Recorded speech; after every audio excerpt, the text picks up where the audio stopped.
So, welcome all. My name is Shashank Chaturvedi और हम सब कॉर्पोरेट पॉलिसीज़ और डिस्क्लोजर चैप्टर पढ़ रहे थे। तो इसमें हम आगे बढ़ते हैं। हमने कल जो है वो देख लिया था भैया, companies share capital debenture rule 2014 में equity share with differential rights हमने कल पढ़ लिए थे कि equity share with differential rights, अगर कंपनी कोई इक्विटी शेयर्स इशू करती है डिफरेंशियल राइट्स वाले, तो उससे जुड़े हुए कंपनी को क्या क्या चीज़ें डिस्क्लोज़ करना पड़ती है अपने बोर्ड की रिपोर्ट में। अब दूसरा पॉइंट आता है इसमें जब company sweat equity shares issue करती है तब उससे जुड़े हुए क्या क्या डिस्क्लोजर्स कंपनी को अपने बोर्ड ऑफ रिपोर्ट में करना पड़ेंगे, या जो बोर्ड ऑफ डायरेक्टर्स का जो बीओडी रिपोर्ट होता है उसमें कौन कौन से वो जो बातें हैं वो कंपनी को बताना पड़ेगी। तो रूल 8 सब रूल 13, ठीक है, जो रूल 8 सब रूल 13 है, ठीक है, वो इसके बारे में बात करता है। तो क्या कहता है वो समझते हैं।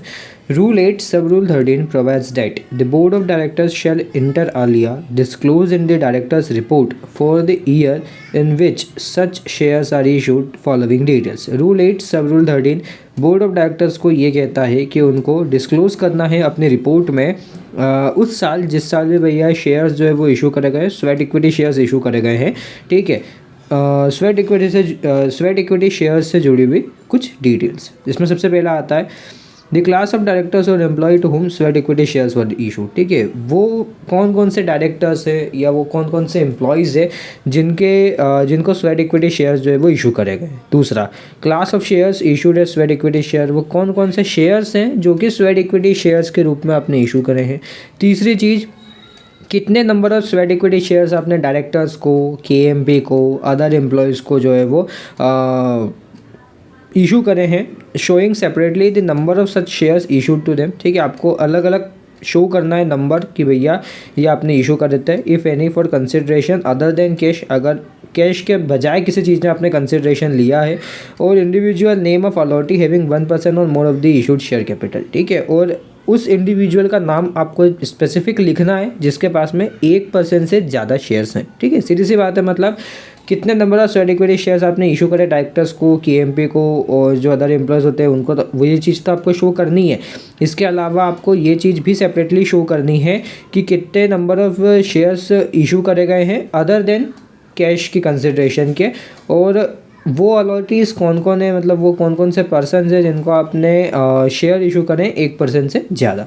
फोर्थ, द रीज़न और जस्टिफिकेशन फॉर द इशू, सबसे इंपॉर्टेंट चीज़ कि भैया आपने इशू क्यों करे। आप कंपनी को ये चीज़ बताना पड़ेगी अपने बोर्ड ऑफ डायरेक्टर्स जो कंपनी होती है उसे ये चीज़ बताना पड़ती है अपने एजीएम में, एनुअल जनरल मीटिंग में जो स्टेक होल्डर्स होते हैं उनको कि जस्टिफिकेशन देना पड़ता है एक तरीके से कि भैया क्यों उन्होंने स्वेट इक्विटी शेयर इशू करे, ऐसे क्या ज़रूरत आन पड़ी थी, ऐसे क्या कोई स्पेशल चीज़, स्पेशल ओकेशन था जिसमें कि स्वेट इक्विटी शेयर्स इशू करे गए हैं, ठीक है, ऐसे कौन सी कंडीशन थी। Fifth, the principal terms and condition for issue of sweat equity shares including pricing formula. इसके अलावा जो इम्पोर्टेंट चीज़ होती है कि भैया डिस्क्लोज़ करना पड़ती है जो कि बोर्ड की रिपोर्ट में, वो होती है कि कौन से वो प्रिंसिपल टर्म्स और कंडीशन क्या क्या है स्वेट इक्विटी शेयर्स की,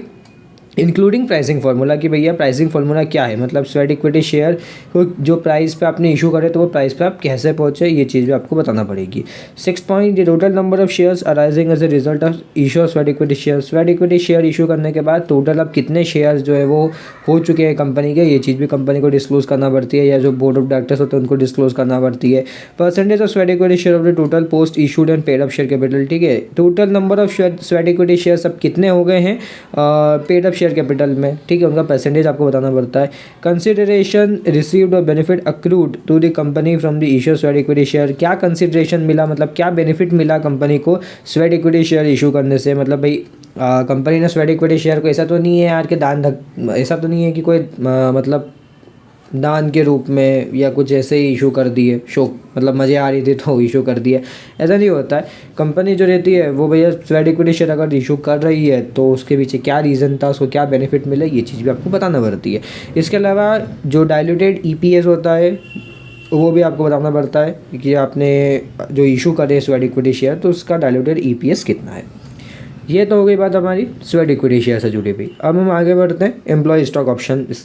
से जुड़ी हुई। तो देखो एम्प्लॉय स्टॉक ऑप्शन जब अगर कंपनी इशू करती है तो कंपनी को उससे जुड़ी हुई कुछ डिटेल्स जो है वो बताना पड़ती है अपनी बोर्ड ऑफ डायरेक्टर्स की रिपोर्ट में। तो इसके लिए रूल 12 सब रूल 9 है, वो ये कहता है कि भैया बोर्ड ऑफ डायरेक्टर्स अगर वो employ stock option scheme issue होती है, ठीक है, या एम्प्लॉय स्टॉक ऑप्शन जो शेयर्स है वो इशू करते हैं, तो अपने रिपोर्ट में उनको कुछ चीज़ें डिस्क्लोज करना पड़ती है, जैसे कि ऑप्शंस किनको ग्रांट करा गया, ठीक है, ऑप्शन कितना ग्रांट हुआ, ऑप्शन कितना वेस्ट हुआ है, ठीक है, वेस्टिंग पीरियड एक तरीके से, ऑप्शन कितना एक्सरसाइज हुआ, मतलब किन किन लोगों ने जो है एम्प्लॉय स्टॉक ऑप्शन स्कीम को यूटिलाइज करना चालू कर दिया एम्प्लॉयज़ ने, ठीक है। 4th point, total number of shares arising as a result of exercise of option, ठीक है, जिन जिन लोगों ने भैया एम्प्लॉय स्टॉक ऑप्शन अपना लिया या एक तरीके से कह सकते हैं कि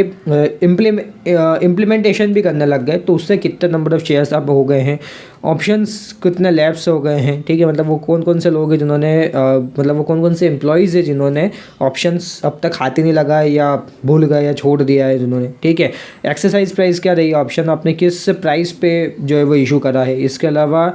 variation of terms of option, जो ऑप्शन की टर्म्स है उनमें क्या वेरिएशंस हैं, money realize by exercise of option, कितना मनी आपको मिला या कितना मनी रियलाइज हुआ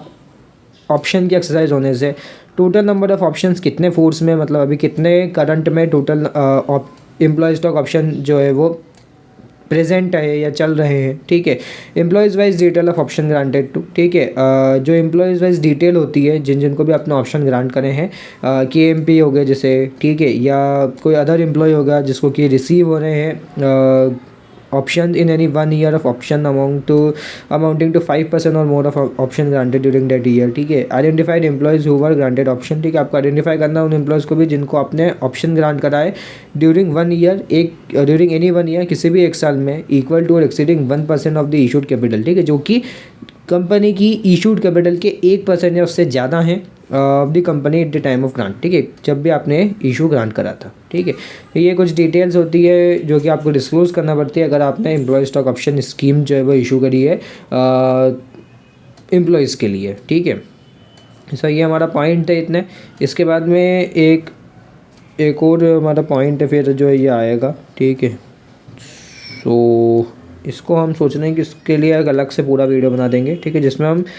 ये पूरी चीज़ कवर कर लेंगे। जो हमारा C वाला पॉइंट है, companies appointment and remuneration of managerial personnel rule 2014, ठीक है, तो इसमें हम इसको एक पूरा अलग सेपरेट पार्ट में पूरा कवर कर लेंगे, ठीक है। जैसे टुकड़ों में कवर करने का कोई सेंस नहीं रहेगा इसको, ठीक है। इसको पूरा कवर करने के बाद एक छोटा सा पॉइंट जो है वो कंपनीज रूल 2014 का भी इशू हो जाएगा। तो ठीक है, हमने दोनों पॉइंट पढ़ लिए और हमारा ये जो है company share capital and debenture rule 2014 के अंदर जो डिस्क्लोजर्स थे वो वाला पॉइंट पूरा ख़त्म हो चुका है। सो होप कि आपको ये वीडियो अच्छा लगा हो, समझ में आया हो आपको ये वीडियो, और मैं आशा करता हूँ कि आप इसे आगे भी और पहुँचाएँ, शेयर करें, लाइक करें वीडियो को काइंडली, प्लीज़ सब्सक्राइब करें चैनल को ताकि और मैं से कंटेंट आपके पास ला सकूँ। Till then, thank you, bye bye.